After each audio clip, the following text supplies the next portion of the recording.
Hey guys, welcome to Shine Moto blogs. Here मैं Avinash. Welcome to my blog. आज हम बात करेंगे इंश्योरेंस के रिगार्डिंग। जैसे अब मेरे चैनल जनरली मोटो ब्लॉगिंग के ऊपर है, गाड़ियों के ऊपर है, पर आज आपको मैं इंश्योरेंस के बारे में क्यों बता रहा हूँ?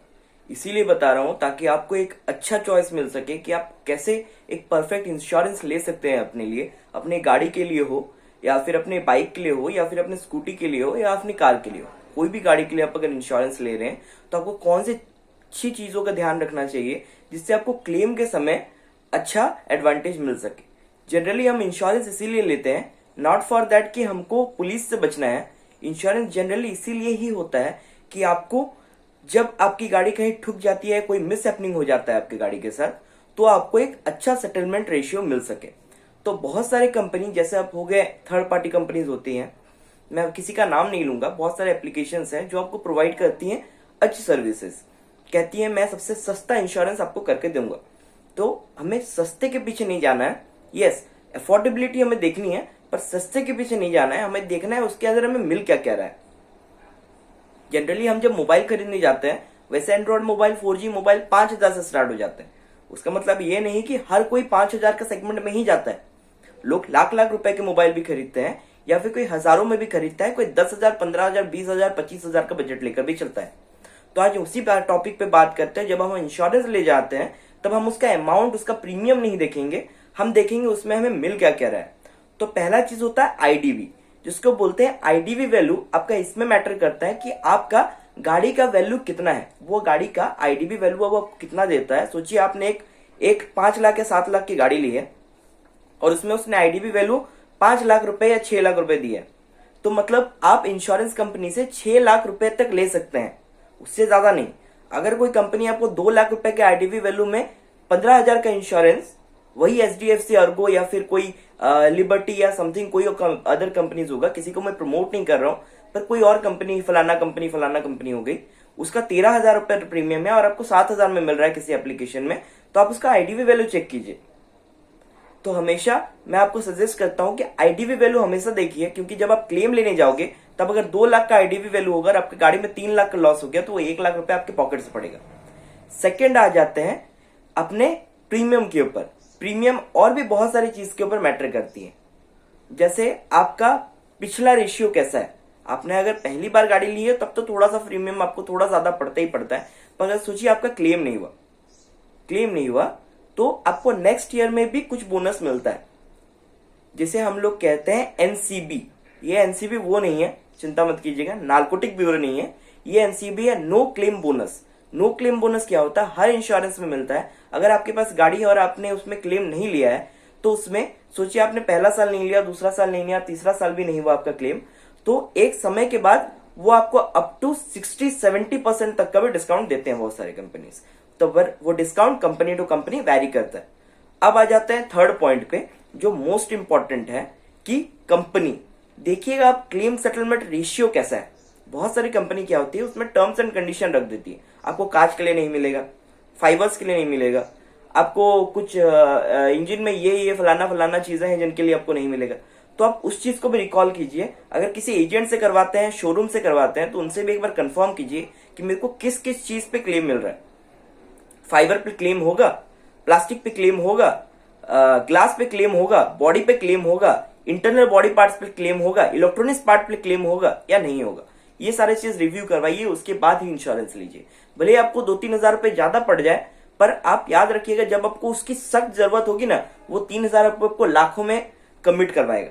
आप 3,000 बचा के इंश्योरेंस तो करवा लोगे, फिर आपका अगर सोचिए हेडलाइट फूट गया है और वो कंपनी आपको कहती है कि मैं कांच पे या फाइबर पे या हेडलाइट पे नहीं देता हूं इंश्योरेंस, और आपने साइन किया हुआ है, इंश्योरेंस क्लेम लिया हुआ है, तो आपको वो पॉकेट से अपना पैसा भरना पड़ेगा, भले ही आपके पास फर्स्ट पार्टी या जीरो डेप्थ क्यों ना। बहुत सारी कंपनी जीरो डेप्थ कहकर बिक देती है अपने इंश्योरेंस को कि आपको सब कुछ मिलेगा सर। जीरो डेप्थ में भी वही सारे कंडीशन अप्लाई हो जाते हैं, फर्स्ट पार्टी हो या जीरो डेप्थ हो, उसमें भी फाइबर और कुछ कुछ परसेंटेज होते हैं। जैसे फाइबर में आपको कोई 40% देता है, कोई 60% देता है, कोई 100% देता है, तो कंपनी उसमें भी झोलझाल करती है। तो उस चीज से भी बचे रहिए और आगे बढ़ते रहिए। इंश्योरेंस ले रहे हैं तो कुछ कुछ चीजों के बारे में जानिए जो आपको हेल्प करेगी आपके क्लेम सेटलमेंट के समय, क्योंकि इंश्योरेंस इसीलिए लिया जाता है अगर हमारी गाड़ी या हमारे साथ कोई मिसहैपनिंग हो जाए तो वो उसका बेटर रिकवर हमें दे सके, जिससे हमारी पॉकेट पे कोई असर ना पड़े क्योंकि हमने प्रीमियम पे किया है। अब आ जाते हैं कुछ और पॉइंट्स पे, जैसे कंपनीज। अगर मैं आपको कहता हूं कि कौन सी कंपनीज अच्छी सेटलमेंट रेशियो आज के टाइम में दे रही है, तो HDFC अर्गो है एक कंपनी जो आपको एक अच्छा स्लिम सेटलमेंट रेशियो आपको आज की डेट में दे रही है। उसके नीचे कुछ और छोटे कंपनीज भी आ जाती हैं, जैसे SBI लाइफ भी आपको देती है, SBI भी देती है। और कुछ कंपनीज है जैसे मारुति का एक जेन्युइन अपना मतलब होता है इंश्योरेंस, तो वो मारुति इंश्योरेंस भी आप अगर लेते हैं तो भी वो एक अच्छा होता है, पर वो मारुति के गाड़ियों के लिए ही होता है। उसके नीचे लिबर्टी आ जाती है, और उसके नीचे और भी वेरियस कंपनीज है। अगर उसके ऊपर भी आपको कोई टॉपिक के ऊपर वीडियोस चाहिए, कौन सी कंपनी कितने अच्छे रैंक में है या फिर किसका लेवल कितना अच्छा है, तो उसके ऊपर भी एक सेपरेट ब्लॉग बना दूंगा मैं। बट बाकी आज हम बात करें तो वही इंश्योरेंस के बारे में, कौन से अच्छे पॉइंट्स है, कौन से ऐसी चीज है जो हमें इंश्योरेंस लेने से पहले सोचना चाहिए और देखना चाहिए, और अगर किसी एजेंट के थ्रू से हम लेते हैं तो उनसे भी पता करना चाहिए।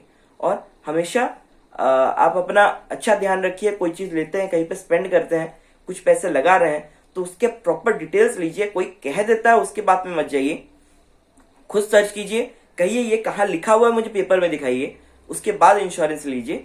मैं खुद इंश्योरेंस लाइन से हूं, तो इसीलिए आपको गाइड्स कर सकता हूं। मुझे खुद भी पता है कि क्या हो रहा है नहीं हो रहा है आज की सोसाइटी में। बहुत सारी कंपनीज है जो खाली कह के लोगों को इंश्योरेंस ले लेती है उनसे। बहुत सारे एजेंट्स हैं जो आज कोड लेते हैं, लेके इंश्योरेंस करवाते हैं, अगले साल 2 साल 3 साल काम करते हैं, फिर छोड़ देते हैं और आपको प्रॉब्लम्स होती हैं। तो उस चीजों के ऊपर भी देखिए। एजेंट्स के ऊपर भी जब आप जाते हैं तो उनके पूछिए कि उनपे भी उनका कुछ कुछ ये होता है, लेवल्स होते हैं, तो आप किस लेवल में। अगर एक अच्छे लेवल के एजेंट से आप लेते हैं, आपको थोड़ा सा प्रीमियम ज्यादा पड़ेगा, पर क्या होता है उनका एक हैंड होता है जिससे वो आपके सेटलमेंट को और ज्यादा फेथफुल और ज्यादा बिल्डअप और ज्यादा स्मूथ कर सकते हैं, अगर आपको कभी भी फ्यूचर में उसकी नीड हुई तो।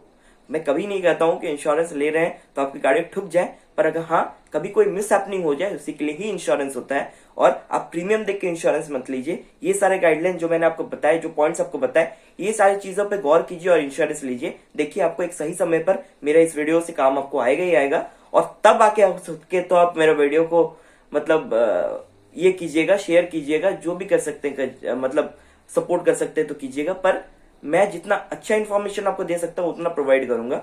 बाकी आज के लिए ब्लॉग इतना ही था। जैसा मैं हमेशा कहता हूँ, अगर मेरे को मेरी वीडियो से आपको कोई हेल्प मिल रही है तो आप उसके ऊपर थोड़ा मेरे साथ सपोर्ट रखिए और एक लाइक का बटन दबा दीजिएगा।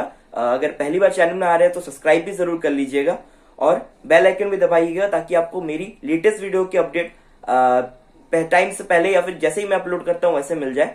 Baki, as I always says, stay tuned to my channel, subscribe my channel, like my video. If you like my video, share to your friends and relatives. And as I always says, thank you for watching.